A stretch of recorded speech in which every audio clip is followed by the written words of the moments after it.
Assalamualaikum warahmatullahi wabarakatuh.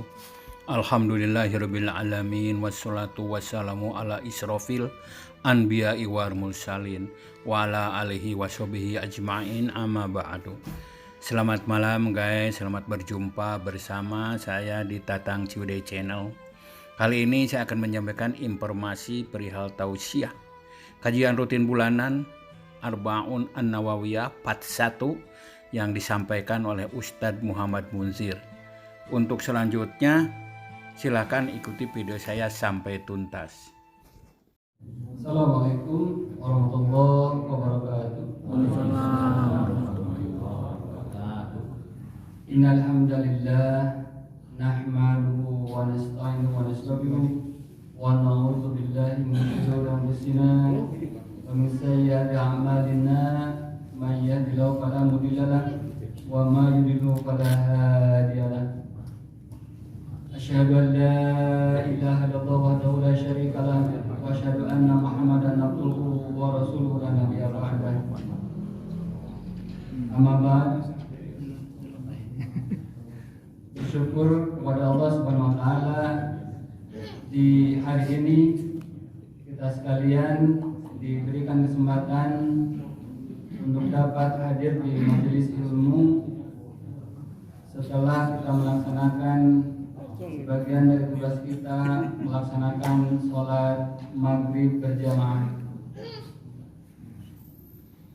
Insya Allah hari ini kita akan melanjutkan bahasan hadis berkenaan dengan Islam, iman dan ihsan.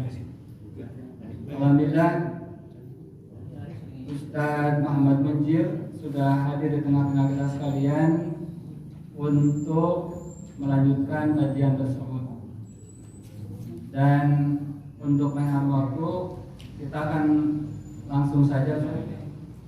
Dan berkenaan dengan waktu, Bapak dan Ibu sekalian, mengingat waktu maghrib dan isya saat ini bergeser agak mundur, jadi nanti selesainya agak mundur sedikit. Biasanya 8.15 sudah berhenti, mungkin kita akan mundur sedikit 15 menit jadi sekitar setengah 9. Begitu ya Pak ya. Kepada Ustaz dipersilakan. Bismillahirrahmanirrahim. Assalamualaikum warahmatullahi wabarakatuh.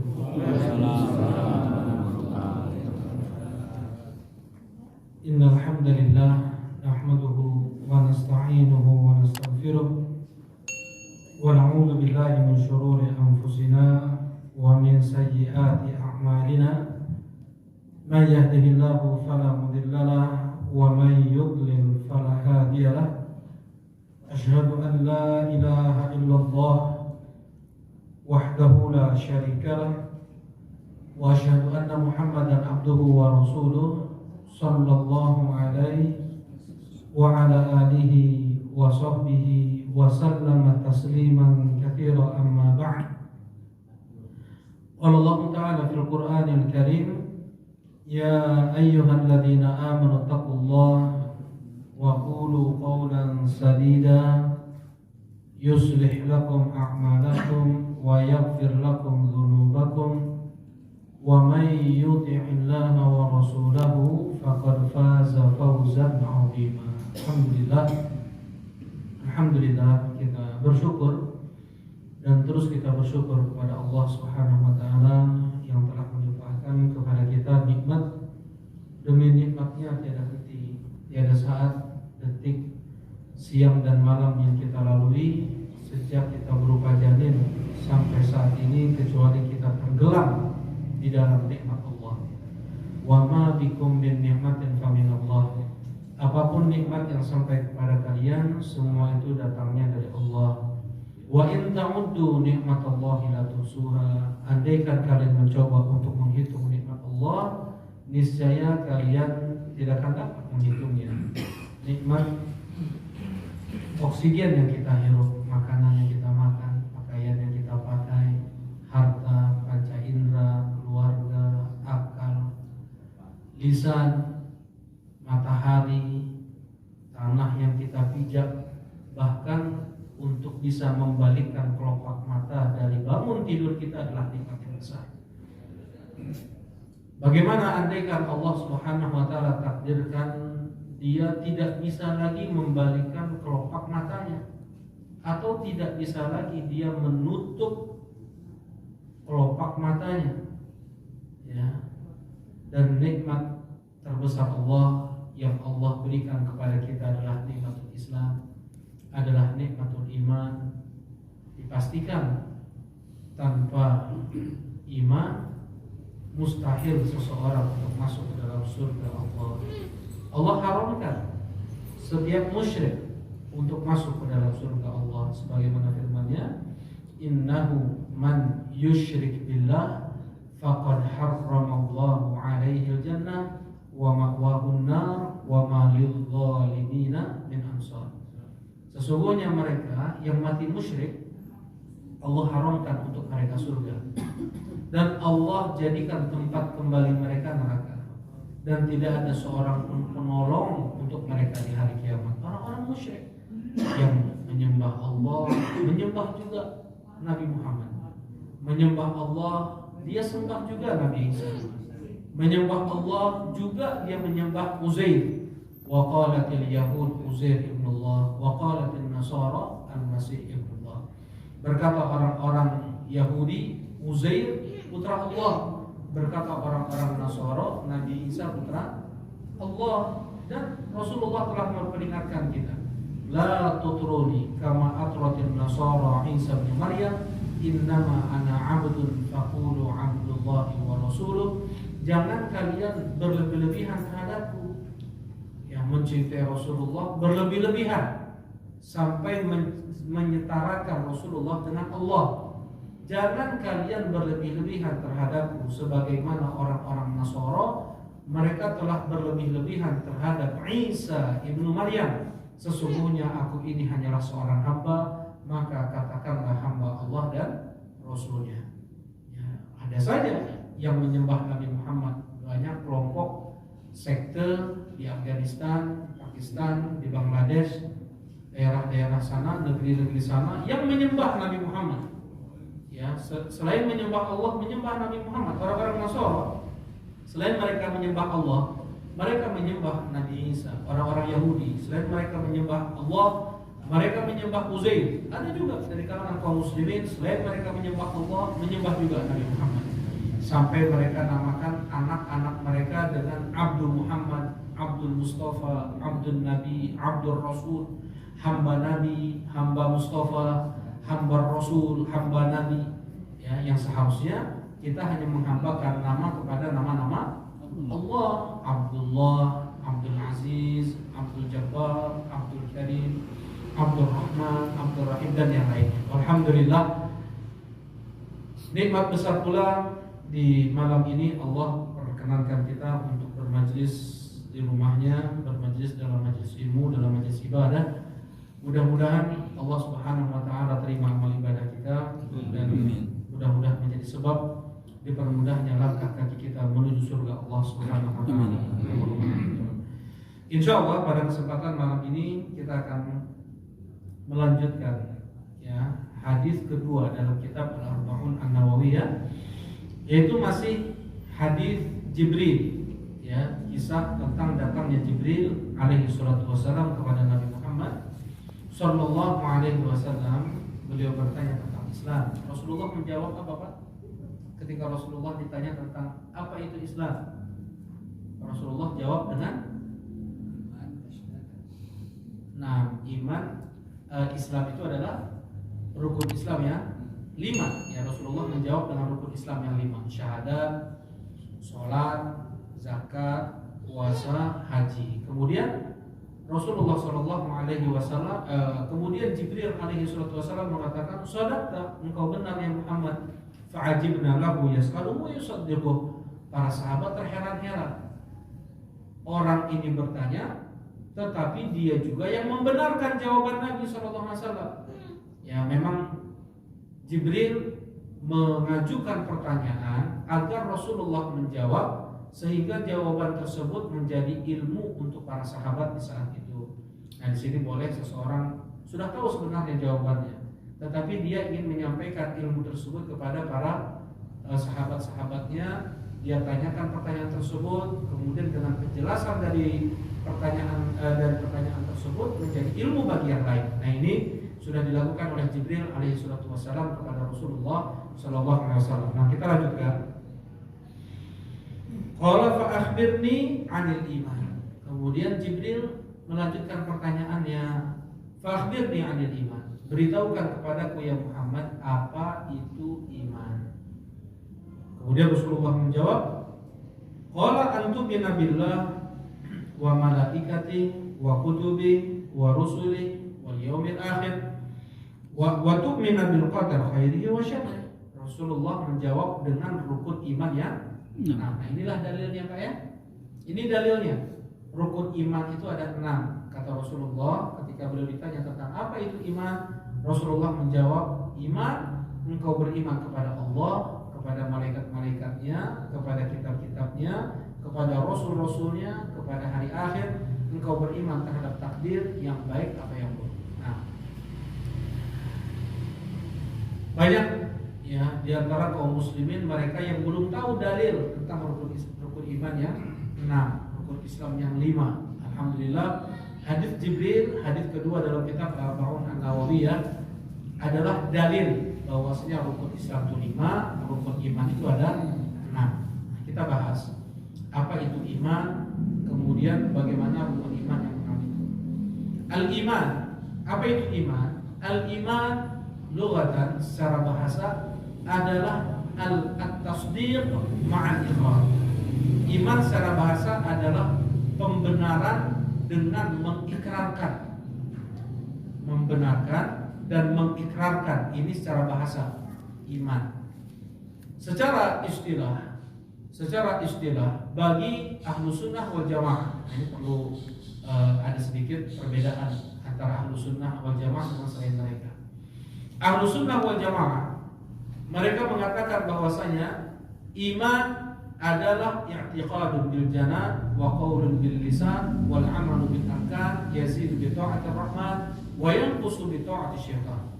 Yang pertama, jadi iman itu secara bahasa ada 5 poin. Ada 5 poin. Yang pertama, iman adalah keyakinan dalam hati. Tidak cukup. Iman itu hanya keyakinan dalam hati. Pun yang kedua terucap dengan lisan. Iman pun adalah ucapan dengan lisan. Tidak cukup juga. Iman pun adalah amalan dengan anggota badan.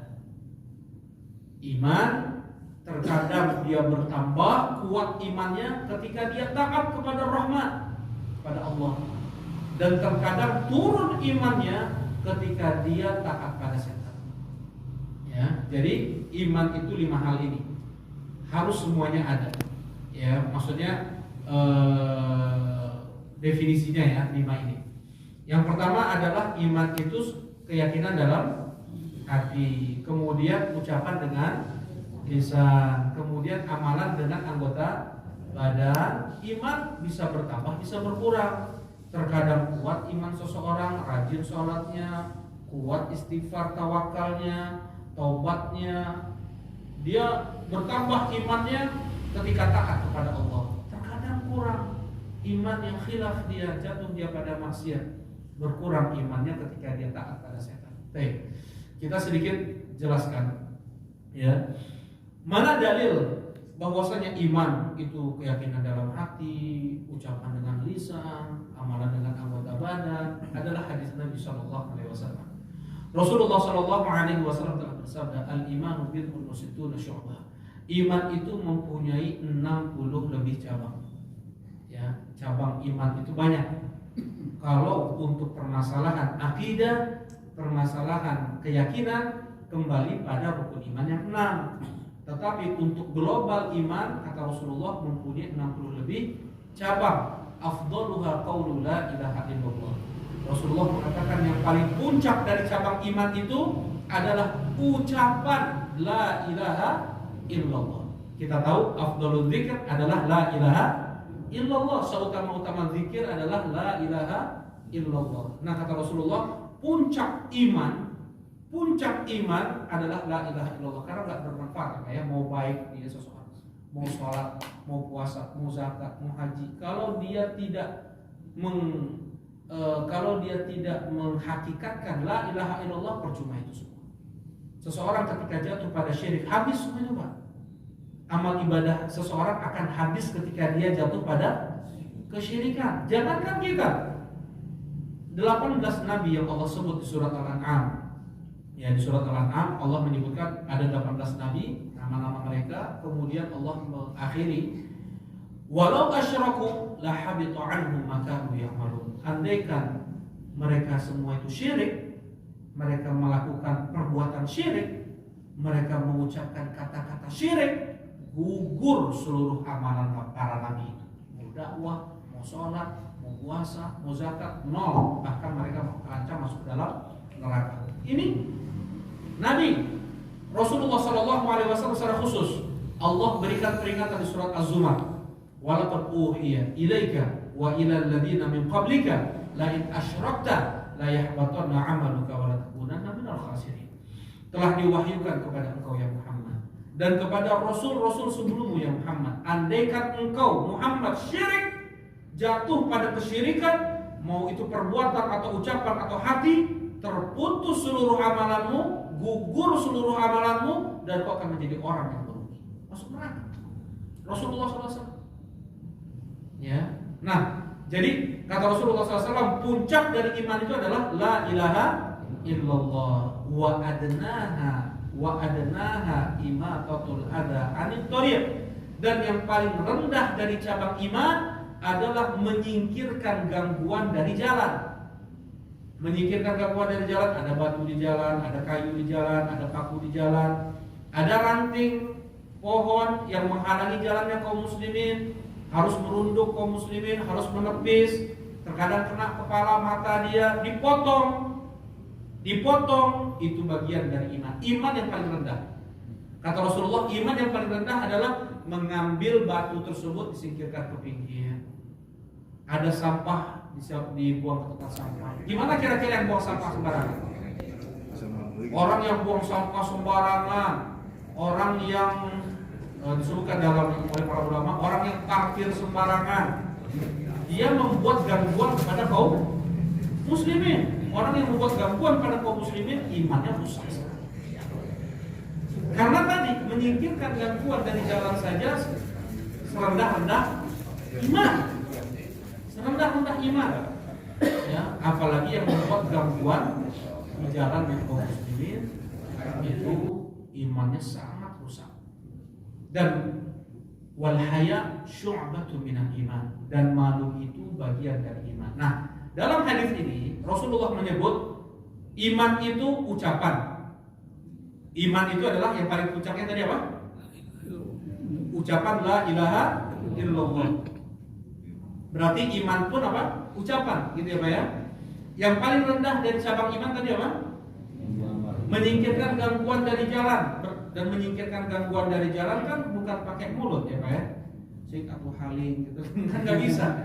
Tapi harus diambil pakai tangan, dibuang, ya. Nah ini amalan perbuatan anggota badan termasuk dari iman. Kata Rasulullah SAW, wal haya syu'batun minal iman. Dan malu dalam hati bagian dari cabang-cabang iman. Nah inilah dalil bahwasanya iman itu keyakinan dalam hati, ucapan dengan lisan, amalan dengan anggota badan. Nah kemudian yang lain dalilnya bahwasanya iman itu bukan hanya keyakinan dalam hati. Jadi nggak cukup mempenting hatena, nggak bisa seperti itu. Hati seseorang, lisan seseorang itu mencerminkan hati seseorang. Perbuatannya mencerminkan hatinya. Jadi tidak bisa seseorang dia beralasan hatinya baik walaupun fisik seperti ini, nggak bisa dong. Perbuatan, ucapan jelek, akhlak hancur, tetapi hati yang baik, nggak ada yang seperti itu. Ya, zahir seseorang mencerminkan hatinya. Zahir seseorang mencerminkan hatinya. Ketika zahir seseorang itu baik, maka hatinya seperti itu. Nah, kita lihat, kita baca lagi ayatnya.